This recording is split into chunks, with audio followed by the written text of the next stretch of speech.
Yo, Puzzles and Pieces fam, it's Ollie from MultiplicityAndMe, channel dedicated to ending the stigma, of course, of DID.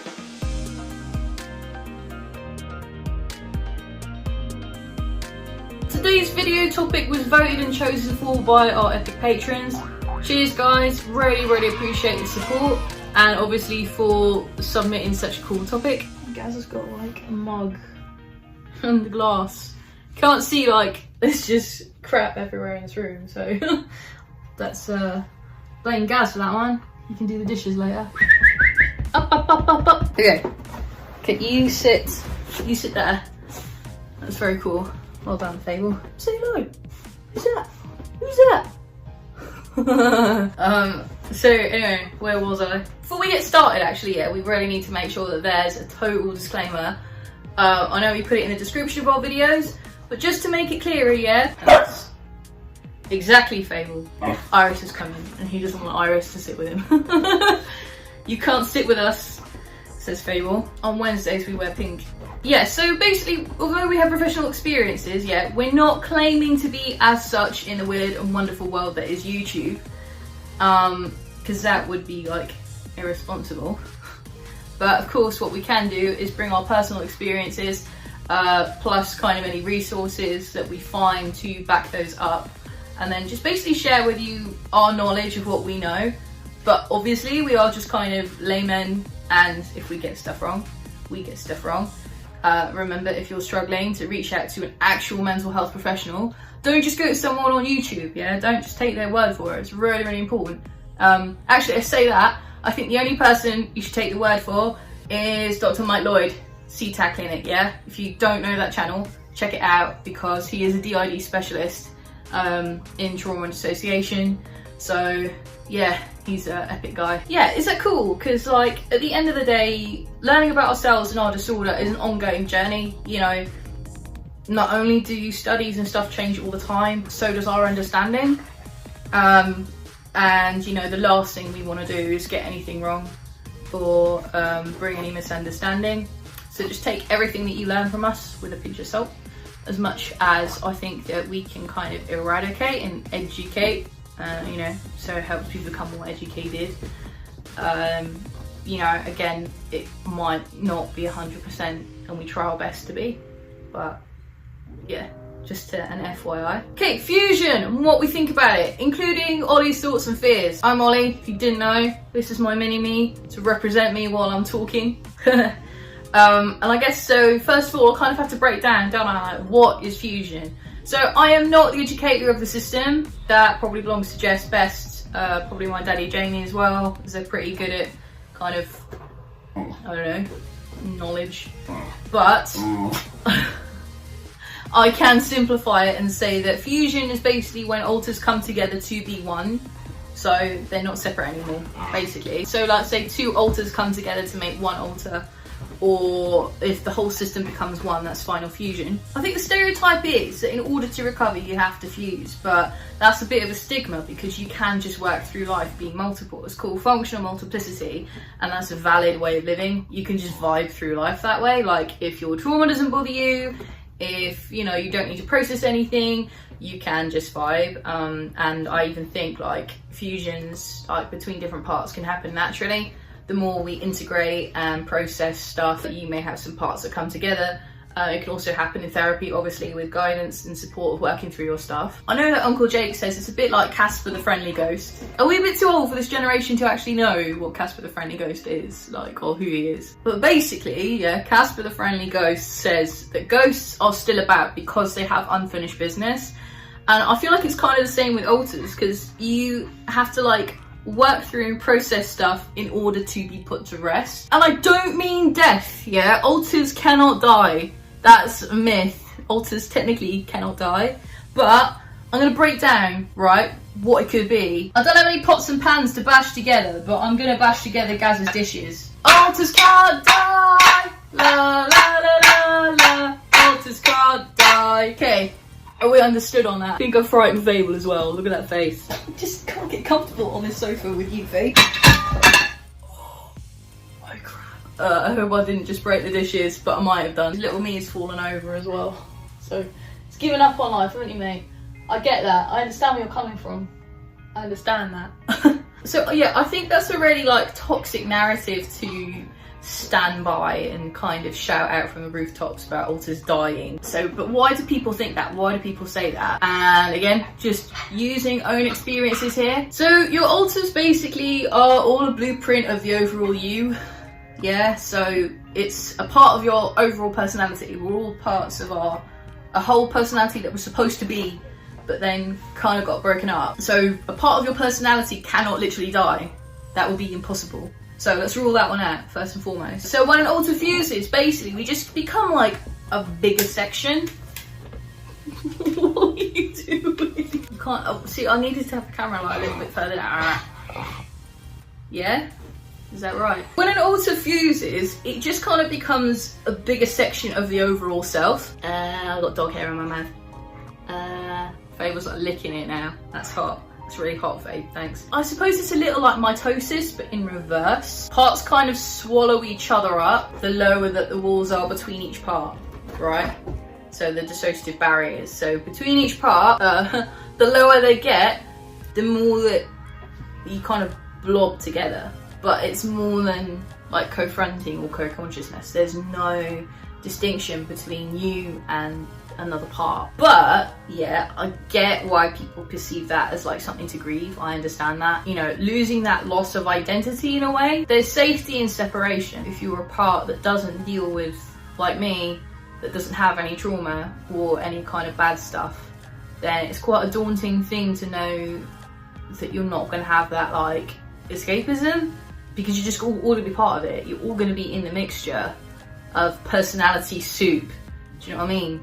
So you're gonna experience it all. But I think if people have an inner world too, and then alter fuses, it allows it to be like a soap opera, right? And I remember like years ago when Uncle Jake went through like this massive change in himself. Like there was a lot of change to his looks, his personality. Inner world, he had like an accident and was in a coma for 6 months. Like, did that actually happen? Obviously not, right? It's kind of part of the maladaptive daydreaming stuff that I think inner worlds are related to. Again, that's my opinion, it's our opinion. But we feel that that is kind of the brain's way of segueing such a big change. Like, it allows us to think about it, to grieve it, to mourn the loss, to process it. It allows us to be done.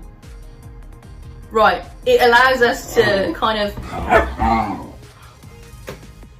You're such a spanner. I also think it's scaremongering in a way. I know it was for us before we totally understood integration and fusion. You know, that fear of losing each of us was really scary, and it wasn't helped by the idea of people shouting that alters have died and their alters are gonna die and fusion is murder and integration is bad.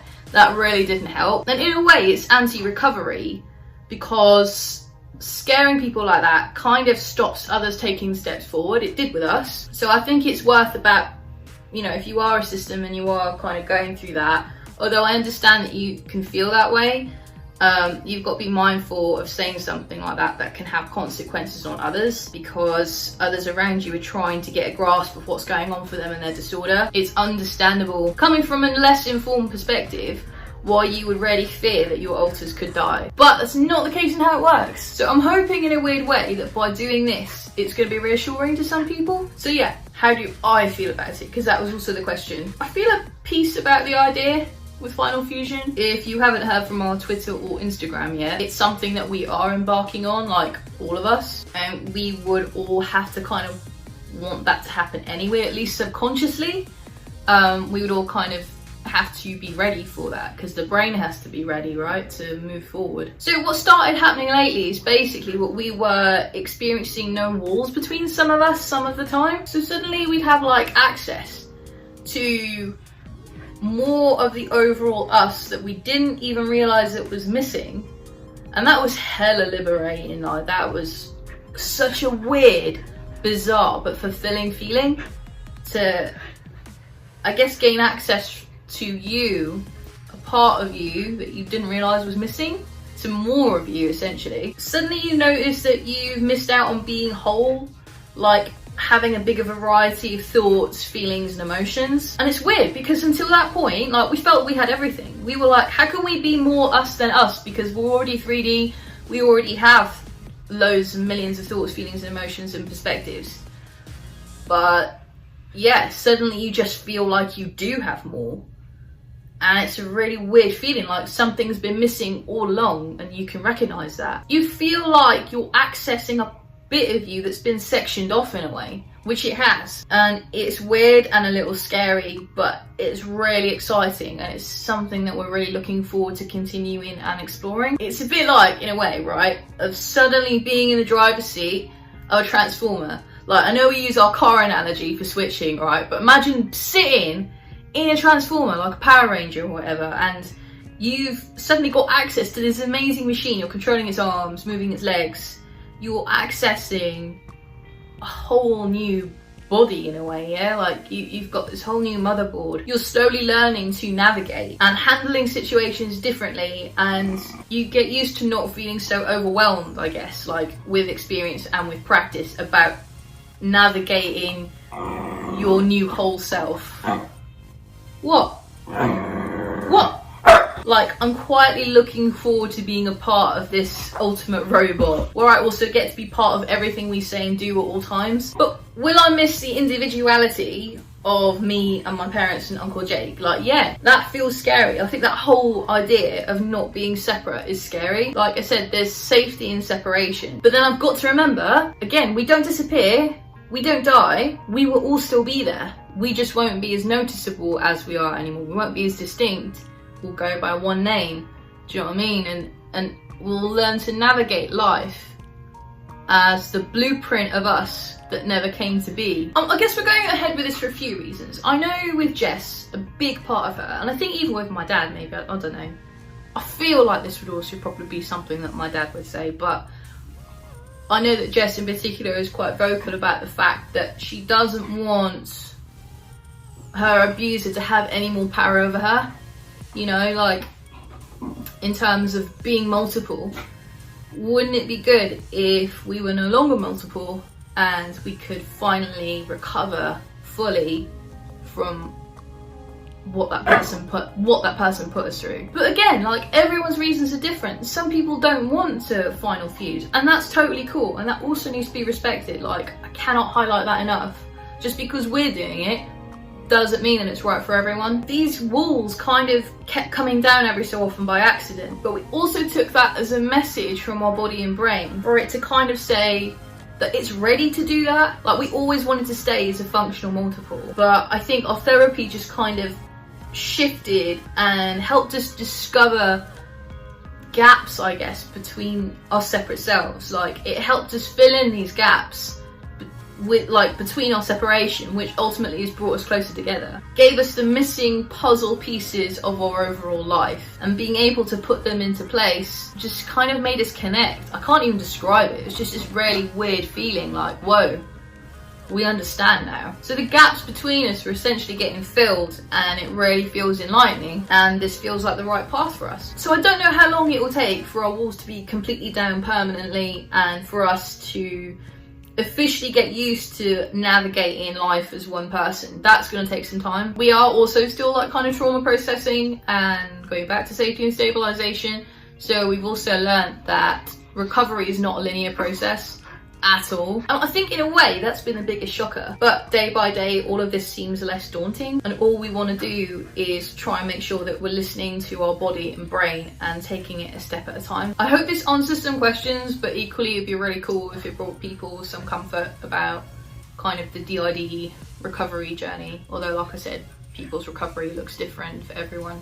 Some people may never want to get past step one, and that's really cool. Some people want to always be like functional multiple. That's cool too. And some people want to final fuse. And I don't think any decision should be shamed or people should be made bad for doing that. If you're feeling super curious, don't forget that you can submit your own questions and vote for our topics on our Patreon. The links are in the descriptions below. Thank you so much for everyone who does support, because it genuinely does make such a difference, and we are proper appreciative, so thanks. Be cool, be safe, and remember that each part of you deserves self-care, self-love, and compassion. And of course, make sure to reach out to a professional if you feel that you need support. This is Ollie, over and out. Till next time. Bye, puzzles and pieces. You're all amazing. And Fable thinks so too. That is, no.